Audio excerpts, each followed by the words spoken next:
오늘 이 시간 여러분들에게 주님의 은총과 평화가 함께 하시길 바랍니다. 오늘 본문의 장면들은 여러분들이 잘 알고 있고 교회를 좀 다니셨다 하면은 여러 번 들어봤을 설교 본문 내용입니다. 어떤 장면이 머릿속에 딱 생각나시나요? 큰 풍랑 속에 어떠한 한 배가 흔들리고 있는 장면들이 생각나지 않으신가요? 그런 회의 장면들을 생각해 보시면서 혹시 나의 삶이 그러한 삶은 아닌가, 그러한 생각을 해보신 분들 계신가요? 풍랑이 있는 바다, 예고 없이 찾아와서 내가 컨트롤할 수 없는 어려움과 두려움과 힘든 일들이 닥친 나의 삶, 그런 삶과 비슷하게 보이지 않으신가요? 근데 주변의 삶을 돌아보면 모두 다 고요한 삶을 살아가고 계신 분들은 별로 없는 것 같습니다. 아휴, 어떻게 그런 일을 겪으셨죠? 어떻게 그 인생 가운데서 그런 일을 다 겪어서 여기까지 오셨죠? 라는 분들만 대부분의 그러한 삶을 살아가고 있는 것 같습니다. 그러한 우리들의 인생의 삶에 대한 모습 때문인지 이 본문을 배경으로 하는 사람들은 많은 관심과 공감을 갖습니다. 나도 이런 풍랑을 만나지 않게 해달라고, 풍랑을 만나면 이걸 이겨낼 수 있는 방법을 알게 해달라고. 그래서 많은 분들은 설교하실 때 이러한 내용들을 전달합니다. 여러분도 오늘 이 본문을 읽으면서 오늘 설교는 이렇게 전개될 것이다 라고 예측했을지도 모릅니다. 예수님을 믿으면 풍랑이 잠잠해집니다. 예수를 잘 믿으십시오 라고 바로 결론을 내리고 오늘 설교를 듣고 있을지도 모를 것입니다. 그런데 저는 아무리 이 본문을 묵상해도 풍랑을 피하는 법을 가르쳐주고 있지 않습니다. 뿐만 아니라 극복할 방법을 제시하지도 않습니다. 계속해서 보여주는 것은 그냥 너의 일상에 풍랑이 있다라고 말씀하시는 것 같습니다. 너의 삶 속에 풍랑이 없는 삶이라는 것을 생각하지 말라라고 말씀하시는 것 같습니다. 그런데 계속해서 내 마음 한쪽 속에서는 그래도 풍랑이 없어야 되는 거 아닌가요? 나에게 펼쳐지는 삶 속은 주님을 믿는 사람인데 늘 잔잔한 물처럼, 파도 없는 것처럼 쉴 만한 물가로 나를 인도하셔서 푸른 초장에 누우셔서 나를 편안하게 해야 되는 거 아닌가요? 라는 마음이 있는데 오늘 본문을 아무리 살펴봐도 그래도 너희 삶에 풍랑이 있을 텐데, 파도가 이를 텐데 라고 말하는 것 같습니다. 그러면서 생각해 봤더니 우리들의 신앙에 대한 생각 가운데 속에서 여러 가지 착각을 하고 있거나 아니면 조금 잘못된 생각을 하고 있는 것은 아닌가 생각됩니다. 우리들 한 가지 생각 속에서 예수 그리스도의 뜻을 따르면 잘 될 것이고 예수 그리스도의 뜻을 따르지 않으면 잘못될 것이라는 생각을 갖고 있습니다. 동의하시나요? 네, 대부분 그렇다고 생각할 것입니다. 즉 예수님의 뜻을 잘 따르면 풍랑이 없는 삶이 있을 것이고 예수님의 뜻을 따르지 않으면 풍랑이 확 들이닥치는 삶이 나에게 있을 것이다 라고 생각합니다. 그게 맞을까요?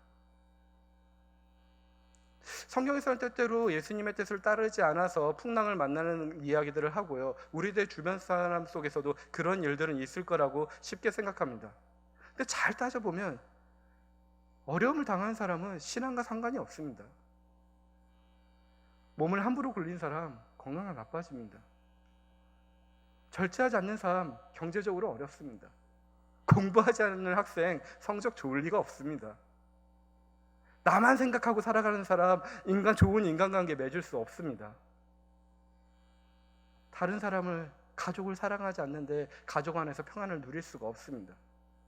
신앙이 있든 없든 똑같습니다. 그런데 신앙이 있는데 내가 내 몸을 함부로 굴리지도 않고 절제도 하고 다른 사람을 생각하고 섬기고 봉사하고 하나님의 뜻이 무엇인지 찾고 그런 일을 살고 있음에도 불구하고 고난이 닥치면 그때부터 우리는 헷갈리기 시작합니다. 나에게 풍랑이 일어났을 때 그런 생각에 사로잡혀 있는 사람은 내가 하나님 뜻을 무엇을 따르지 않았나 찾아보게 됩니다. 근데 아무리 생각해봐도 하나님의 뜻을 따른 것이 어긴 것이 없습니다. 그러면 그런 사람은 내 남편이 그랬나? 내 아들이 지금 잘못되고 있나? 우리 가족 중에서 뭔가 잘못하고 있는 것은 아닌가?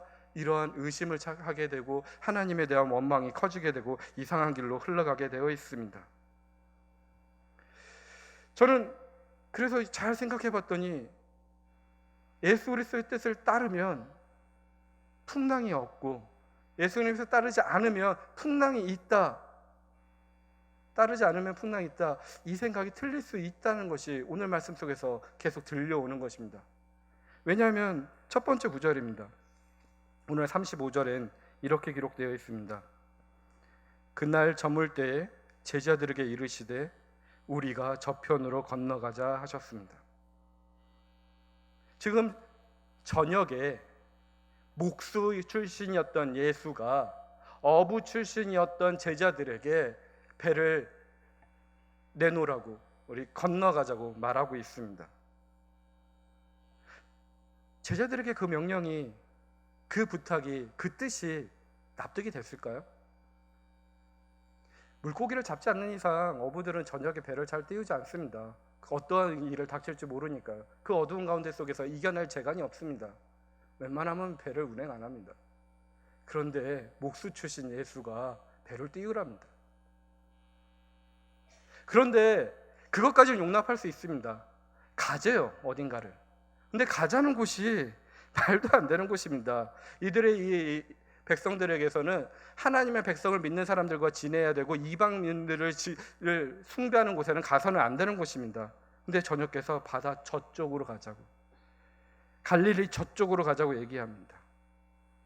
그쪽은 거라사를 포함해서 여러 10개 이상의 이방 도시가 있는 지역인데 이교도의 신전이고 우상 숭배가 자행되고 있고, 그곳에 사는 사람은, 그곳에서는 하나님의 나라의 백성이라면 절대 그 땅을 밟으면 안 됩니다.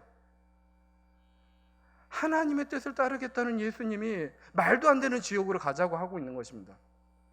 어부라는 경험 가운데 속에서도 이해가 되지 않고요, 그리고 내가 알고 있는 율법에 대한 정신으로도 예수가 이해가 되지 않습니다. 그럼에도 불구하고 예수 그리스도의 뜻을 따랐습니다. 그런데 일어난 일은 무엇인가요? 평탄한 바다, 그쪽 지역에 가서 복음을 선포하고 변화되고 그런 일들인가요? 막바로 닥치는 일이 폭풍입니다. 풍랑입니다. 이상하지 않나요? 우리는 요나 이야기를 통해서 하나님의 뜻을 따르지 않아서 갔기 때문에 풍랑을 만났다는 이야기 때문에 하나님의 뜻을 따르지 않으면 풍랑을 만날 수 있다는 단순한 생각을 갖고 있는데, 지금 제자들은 예수 그리스도의 뜻을 따랐는데도 불구하고 풍랑을 만나고 있습니다. 그들이 겪는 일들이 쉴만한 물가로 닿는 것이 아니라 한밤중에 풍랑을 만났습니다. 회복할 길이 없습니다. 이겨낼 재간이 없습니다. 자신의 어떤 동료들도 그 한밤중에 풍랑에 이겨낸 어부들이 없습니다. 이 장면을 어떻게 생각하시나요? 우리는 분명히 예수님의 뜻을 따르면 사람들이 놀라운 기적이 일어나거나 힘들고 어려운 역경 같은 것이 없을 거라고 생각해 왔습니다. 믿음을 가진 자에게 주어진 삶은 평탄하고 힘들지 않고 어려운 역경 같은 것이 없는 삶이라 꿈꿔왔습니다.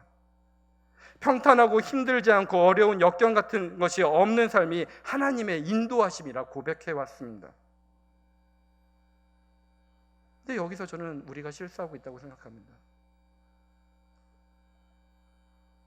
예수님의 뜻에 의해서, 예수님의 뜻에 순종하면서 예수님의 결과, 하나님의 결과를 바라는 것이 아니라 나의 결과를 꿈꾼다는 것입니다. 내가 계산되는 일들을 한다는 것입니다. 나에게 예측되는 일들을 한다는 것입니다. 하나님의 결론을 한 번도 생각하지 않고 있다는 것입니다. 근데 여러분 명심하십시오. 저 여러분들은 십자가의 예수를, 그리고 부활하신 예수를, 다시 오실 예수를 믿는 사람들입니다. 십자가 다음에 부활이라는 공식을 외우고 있는 사람들이 아니라는 것입니다. 십자가의 죽음 가운데 속에서도 우리가 전혀 예측하지 못하는 부활을 믿는 사람들이라는 것입니다. 하나님의 결과를 믿는 사람들입니다. 그러면 저는 이 말씀을 묵상하면서 얻은 결론은 풍랑이 없는 삶을 바라는 것은 신앙도 아니고 믿음도 아니라는 생각이 듭니다. 여러분들은 어떻게 생각하시는지요? 진짜 신앙을 살아간다는 것은 풍랑과 역경 속에서도 나와 함께하는 이 선하고 아름다운 결과로 이끄시는 이를 발견하고 그와 함께 살아가는 것이라고 생각합니다. 우리가에게 필요한 것은 풍랑이 없는 삶이 아니라 풍랑이 있는 삶 가운데 속에서도 주님을 발견하는 것입니다. 그냥 주님이 있는 것만으로도 우리에게 영향을 주지 않습니다. 그 주님이 누구인지 깨달았을 때 우리는 그 삶을 이겨낼 수 있고 살아갈 수 있는 것입니다. 여러분들, 이번 주는 나의 결론이 아니라 내가 절대 예측할 수 없는 하나님의 선하고 아름다운 결론들을 믿음으로 고백하는 저와 여러분이 되게 가장 간절히 바랍니다. 그러면서 우리는 또 다른 착각 속에 있습니다. 예수님은 초능력자다. 뭐든 다 해줄 수 있을 것이다. 오늘 본문 말씀 속에도 한번 봐봐라. 풍랑이 일어나고 있는데 예수님의 한마디의 말씀으로 다 잔잔해지지 않았느냐? 예수님께서 나에게 말씀하시면 무엇이든지 다 이루어질 것이다 라고 우리는 쉽게 생각합니다. 분명히 오늘 본문 말씀 속에서는 예수님께서 바람을 꾸짖자 바람이 잠잠해졌습니다. 하지만 오늘 본문 말씀은 거기에 대해서 집중하지 않습니다. 제자들의 믿음 없음과 그리고 우리들의 살아가야 될 삶의 모습 속에 더 관심을 갖고 있습니다. 예수님의 초능력에 대해서는 별다른 관심이 없습니다. 그리고 그가 누구에게 바람도 순종하는가에서 그것을 행하는 대상에게 집중하라고 성경의 본문 말씀은 우리를 초대하고 있습니다. 본문 말씀은 예수님의 초능력 그 자체에 대한 것들에 대한 것들보다 그것을 행할 수 있는 그분을 만나기를 우리를 초대하고 있습니다. 근데 곰곰이 생각해 보십시오. 나의 신앙생활은 그분을 만나기 위한 신앙생활이신지요? 아니면 그분이 행하는 무엇을 찾는 자들인가요? 오늘 아무리 돌이켜봐도 그분을 만나려고 하는 일상을 살아가는 사람들보다는 그분이 행하는 무엇인가의 기적을 바라고 살아가는 사람들이 더 많지 않나 걱정이 됩니다. 예수님의 능력은 초능력과의 다른 차원의 능력이십니다. 예수님이 그냥 초능력자라면 십자가를 질 일이 없습니다. 로마의 병사들이 조롱하였듯이 네가 초능력자면 내려오라 이야기했고요. 초능력자라면 내려왔어야 됩니다. 다른 차원의 능력자입니다. 지금 예수님께서 기적을 행할 능력이 없다고 말씀드리는 거 아닙니다. 폭풍을 말씀으로 제압할 수 있는 능력이 없는 사람이라는 거 말하는 것이 아닙니다. 그런 능력에 관심 갖지 마시고 그 초능력 자체가 아니라 예수님이 누구인가 하는 질문에 맞닿기를 간절히 원하고 있는 것입니다. 바람과 바다가 잔잔해진 것은 예수님이 누구인가를 표현하려고 나타낸 것이지 그것이 중요한 것이 아니라는 것입니다. 그러면 여러분들은 예수님이 누구라고 고백하고 계십니까? 여러분들에게 예수님은 누구십니까? 오늘 본문 말씀 속에서는 그 예수님이 누구다라고 바로 대답은 안 나옵니다. 제자들이 그냥 누구인지 궁금할 뿐입니다. 그 가운데 속에서 저는 그 대답을 앞에서 한번 찾아봤습니다. 마가복음 1장 25절에 귀신을 쫓아내고 나온 말들이 있습니다. 예수님께서 귀신을 만났는데요, 마가복음 1장 25절에 보면 이렇게 기록합니다. 예수께서 꾸짖어 이르시되 잠잠하고 그 사람에게 나오라 하십니다. 여기서 잠잠하라, 그리고 오늘 읽었던 본문 말씀 속에서 잠잠하라가 동일한 단어입니다. 아마도 춥기와 폭풍을 같은 상황으로 볼 수 있고 우리는 함께 연관해서 생각할 수 있습니다. 그런데 이때 제자들도 그가 누구인지 잘 모르는데 이 잠잠함을 당해야 될 귀신은 그분이 누구인지 압니다. 이 앞에 구절 바로 24절에는 이렇게 기록되어 있습니다. 나사렛 예수여, 당신과 무슨 상관이 있습니까? 우리를 멸하러 왔나이까? 나는 당신이 누구인지 아노니, 알고 있답니다. 하나님의 거룩한 자입니다. 귀신도 알고 있답니다. 예수님이 누구인지. 예수님의 경험 때문에 그가 왜 하나님 아들인지 근거를 가졌기 때문에 이 귀신은 고백합니다. 하나님은 거룩한 자라고요. 하나님의 사람이라고요. 하나님의 보내신 분이라고요. 하나님의 아들이라고요. 하나님 그 자체라고 고백합니다. 그런데 오늘 이 설교를 들으시면서 여러분들도 나도 그거 알아요 라고 하실 겁니다. 제자들도 다 알지 않아요? 라고 얘기합니다. 근데 정말로 제대로 알고 있을까요, 우리가요? 예수님의 제자들, 예수님을 잘 몰랐던 것 같습니다. 귀신도 알았던 이 예수님에 대한 그분이 누구인지 정확히 알고 있었다면 예수님의 십자가에 처형당했을 때 흩어져 도망갔을까요? 배발한 것은 가룟 유다 한 사람이 아닙니다. 다 도망갔습니다.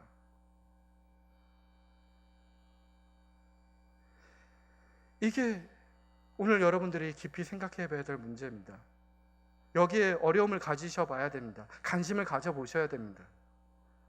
복음은 분명히 예수님이 메시아라고 증언하고 있고 그 증거로 귀신을 쫓는 장면들, 돌풍을 제어하는 것들, 많은 병자를 고치는 것들, 심지어 죽은 자를 살리는 모습도 보여줍니다.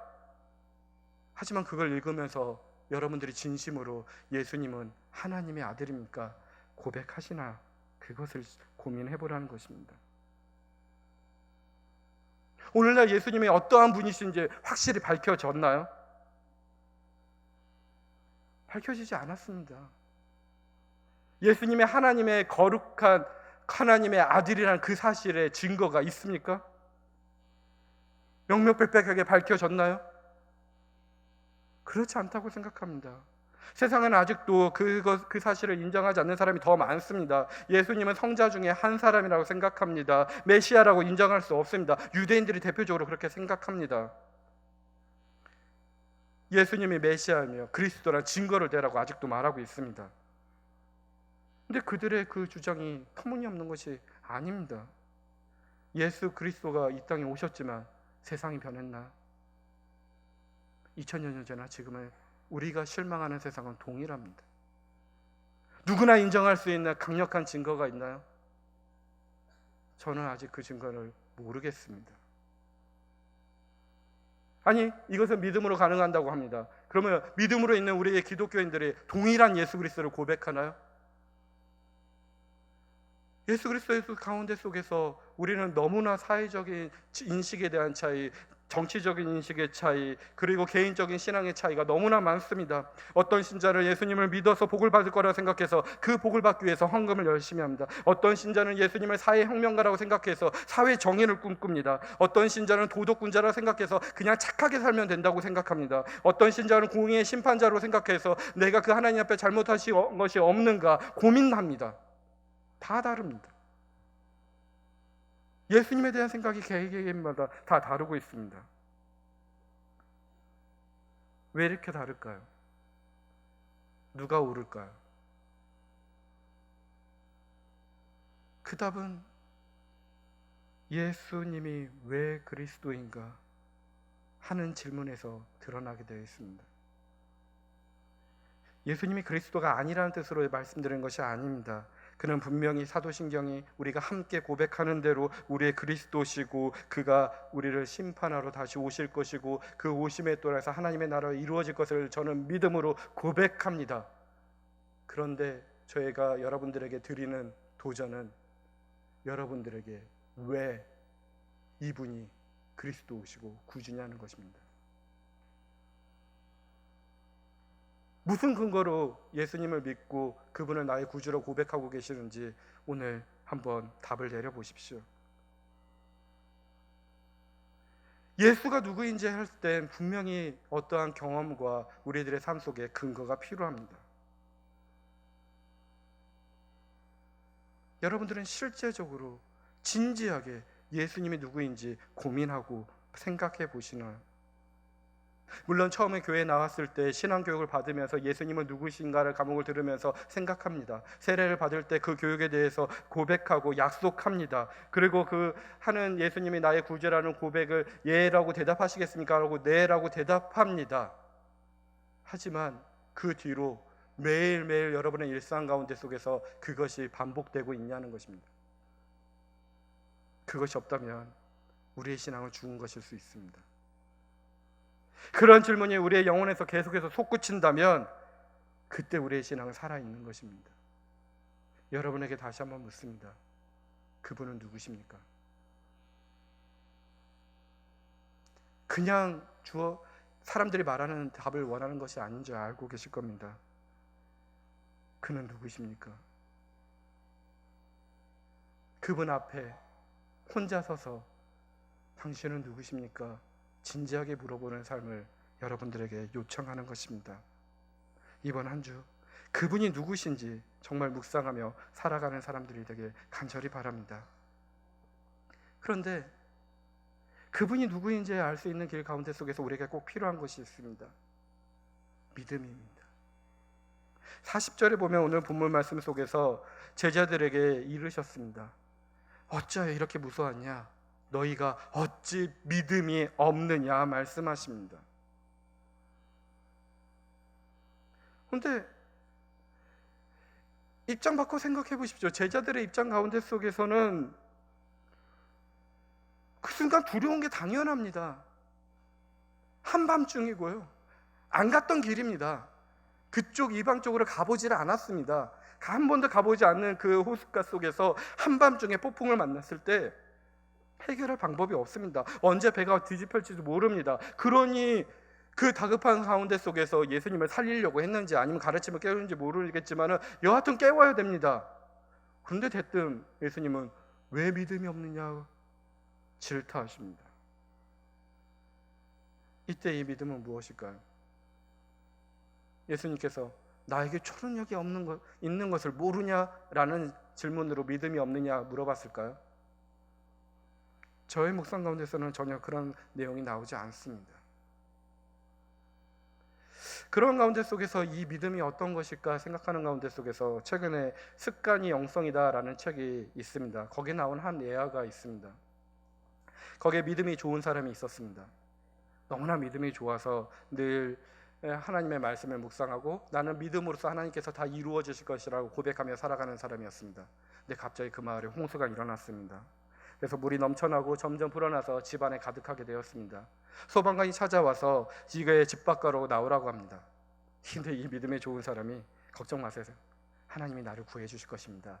라고 말하고 안 나갔습니다. 시간이 지나면서 물이 계속 가득 찹니다. 이번에 보트를 타고 소방관이 옵니다. 빨리 나오십시오. 이 보트에 타십시오. 그런데 그는 동일하게 얘기합니다. 아주 믿음이 좋거든요. 물이 계속해서 차오릅니다. 이제는 지붕 위에까지 물이 차오릅니다. 지붕 위에 있습니다. 헬기가 왔습니다. 이제 빨리 타십시오. 그는 동일하게 얘기합니다. 하나님이 나를 구해 주실 것입니다. 저는 하나님을 믿는 사람입니다. 그런데 결론은 그 믿음에 좋은 사람이 결국 홍수로 죽고 말았습니다. 그리고 하나님 앞에 섰습니다. 하나님, 나는 하나님을 그렇게 믿었는데 어찌해서 나를 안 구해줍니까? 그런데 주님이 대답했다고 합니다. 무슨 소리냐? 내가 소방관도 보내고 보트도 보내고 헬리콥터까지 보냈는데 그 이상 내가 뭘 더 해줄 수 있겠느냐? 라고 대답했답니다. 지어낸 얘기지만 우리가 한번 생각해 볼 문제입니다. 우리는 믿음의 해라는 것에 속에서 믿음의 대상을 신비롭고 은혜로운 것에 포커스를 잡을 때가 많습니다. 그런 믿음이 있는 곳에는 분명히 성령이 있고 뭔가 강력한 경험이 있고 그런 곳에 하나님이 계실 것이라고 생각합니다. 그게 믿음이라 생각하고 그런 곳을 쫓아다니고 그런 것들의 경험이 나에게 있어야 된다고 생각하십니다. 하지만 이 예화는 하나님은 아주 일상적이고 반복적이고 아무렇지도 않게 지나가는 일상 속에 있다라는 것입니다. 이것이 십자가의 역설이고 임마누엘의 약속입니다. 하나님은 매일 지나치는 일상과 아무렇지도 않게 스쳐가는 관계 속에 임재하고 계십니다. 그런데 우리가 그것을 못 보는 것입니다. 우리의 매일 일상 가운데 함께 하시는 하나님을 깨닫지 못하는 것입니다. 하나님의 얼굴 보질 못하고 지나치고 무시해버리고 특별한 가운데 속에만 시선을 돌리고 있는 것입니다. 그러나 여러분, 하나님은 우리의 일상 가운데 함께 계십니다. 이것이 성경이 알려주는 믿음입니다. 복음서에서는 예수님이 제자들에게 믿음이 없다고 질책했는데요, 저는 이 질책이 제자들의 일상이었던 예수를 알아보지 못한 질책이라고 생각합니다.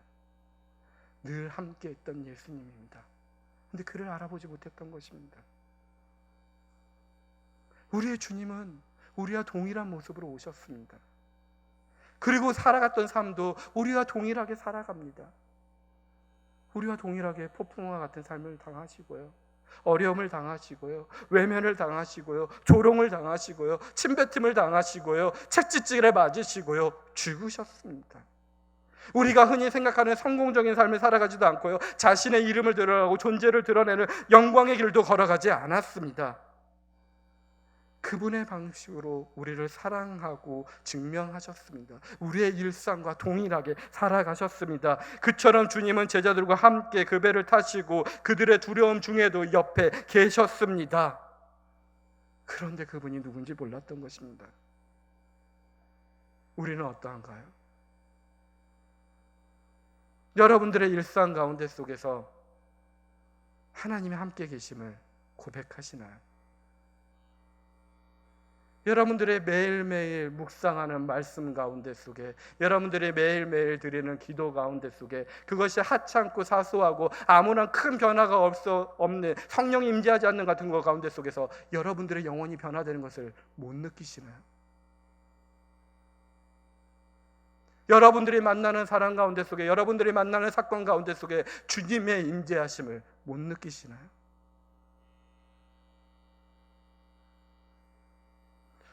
우리는 하나님 앞에 감추어 있는 보배처럼 우리가 매일 걸어다니는 곳인데도 불구하고 그것을 까먹고 엉뚱한 곳에서 보배를 찾는 그런 바보들이 아닐까요?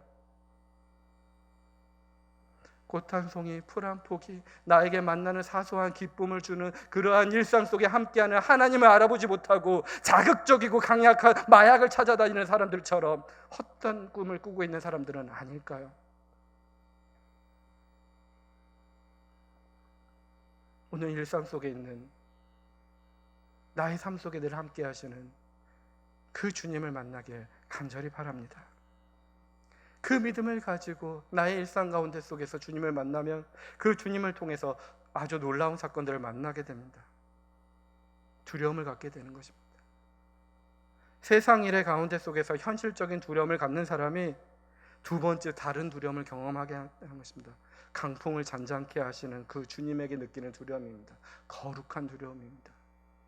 나와 다른 존재가 나와 함께하고 있다는 그 다른 존재에 대한 두려움입니다.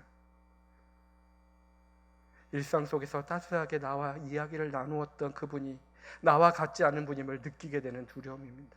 별 볼 일 없이 갈릴리를 다니시며 별난 말씀을 하던 그분이 악의 근원이라 불리는 바다의 미지의 그것을 잠잠케 하시는 능력이 있는 분이라는 깨달으며 거룩한 두려움을 갖게 되는 것입니다. 하나님을 두려워하게 되는 것이 하나님의 자비를 바라는 것과 동일한 고백입니다. 시편 33편 18절 19절에서는 이렇게 찬양합니다.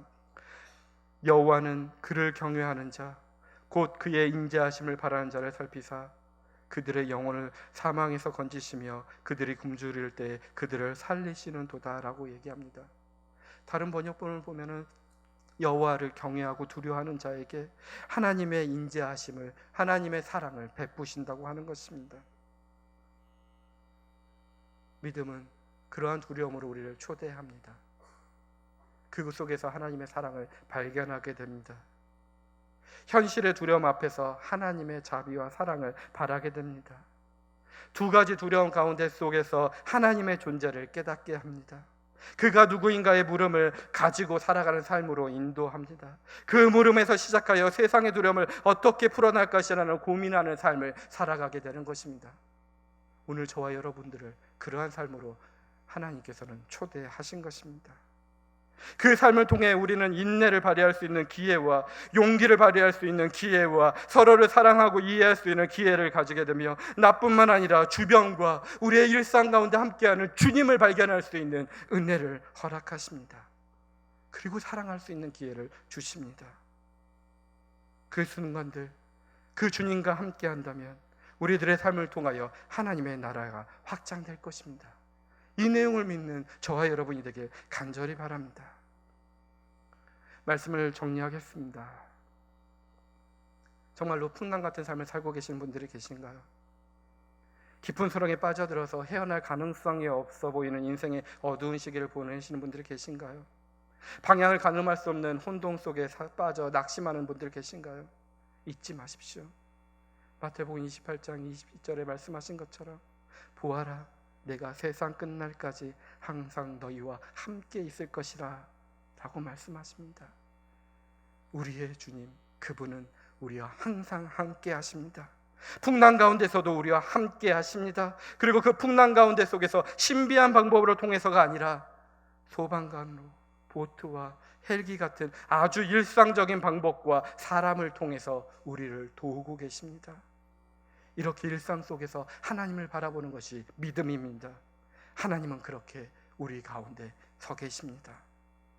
사도 바울은 이렇게 고백합니다. 고린도서 5장 17절에 그런즉 누구든지 그리스도 안에 있으면 새로운 피조물이라 이전 것은 지나갔으니 보라 새 것이 되었도다 말합니다.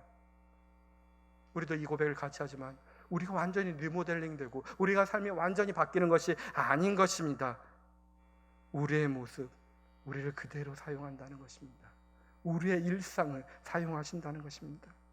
그렇게도 해도 충분한 이유는 하나님이 그 일상을 살아가는 우리 곁에 계시기 때문에 그렇습니다. 그 하나님이, 그 성령님이, 그 예수 그리스도가 우리를 도우시기 때문입니다. 주님은 그렇게 우리 곁에 계십니다. 그러니 여러분 옆에, 여러분 안에 잠들어 있는 주님을 깨우십시오. 그리고 주님께 우리 속에 일고 있는 절망의 바람을 잠재워 달라고 기도하십시오. 두려움과 불안에서 벗어나게 해달라고 기도하십시오. 일어나 바람과 바다를 꾸질 수 있는 주님이 누구인지 깨닫게 해달라고, 이분은 누구이신지 질문하는 삶을 살아가십시오. 그 경험으로 믿음의 사람으로 변화되십시오.